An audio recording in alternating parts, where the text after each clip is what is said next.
आज का हमारा टॉपिक है बच्चों जिप्सम। जिप्सम क्या होता है, चलिए पढ़ते हैं। जिप्सम का रासायनिक सूत्र CaSO4 इंटू 2H2O है। तो क्या है जिप्सम का सूत्र? CaSO4 यानी calcium sulphate into 2H2O। Calcium sulphate में 2 अणु जल के जुड़े हुए हैं, तो वो क्या है? जिप्सम है। ठीक है, इसका निर्माण कैल्शियम सल्फेट में 2 अणु जल के जुड़ने से होता है। मैंने अभी आपको बताया कि जब कैल्शियम सल्फेट में 2 अणु जल के जुड़ जाएं तो वो क्या बन जाता है? जिप्सम बन जाता है। देखते हैं।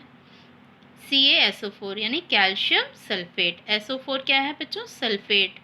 सल्फर के साथ ऑक्सीजन के 4 परमाणु। ठीक है, तो ये हो गया कैल्शियम सल्फेट।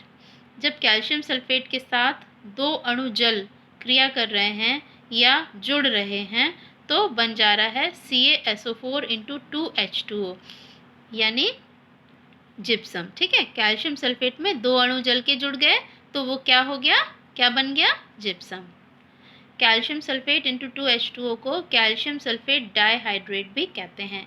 मैंने वॉशिंग सोडा में भी आपको बताया था कि यहाँ पर देखिए कैल्शियम सल्फेट में 2 अणु H2O के जुड़े हैं, तो ये बोलेंगे कैल्शियम सल्फेट डाइहाइड्रेट यानी 2 अणु जल के, 2 को क्या बोलते हैं? डाई। ठीक है, तो जब 2 अणु जल के जुड़ गए तो हो गया डाइहाइड्रेट। इसी तरह से वॉशिंग सोडा में था 10 अणु जल के जुड़े थे तो डेकाहाइड्रेट बना था। तो इसी प्रकार यहाँ जिप्सम, जब कैल्शियम सल्फेट में 2 अणु जल के जुड़ गए तो उसका नाम हो गया कैल्शियम सल्फेट डाइहाइड्रेट। चलिए हम यूजेस या उपयोग देख लेते हैं जिप्सम के। जिप्सम का उपयोग प्लास्टर ऑफ पेरिस या POP के निर्माण में किया जाता है। ठीक है, तो जिप्सम का उपयोग सबसे ज़्यादा किस में होता है? प्लास्टर ऑफ पेरिस, या जो हम घर बनाते हैं या फर्श बनाते हैं या बहुत सारे खिलौने बनाते हैं तो वो किस चीज़ के बनते हैं बच्चों? POP के या प्लास्टर ऑफ पेरिस के। तो उस POP के निर्माण में किसका उपयोग होता है? जिप्सम का। ठीक है, दूसरा है इसका उपयोग फसलों में अधिक उपज तथा उनकी गुणवत्ता बढ़ाने में किया जाता है। तो जिप्सम को खाद के रूप में भी प्रयोग करते हैं।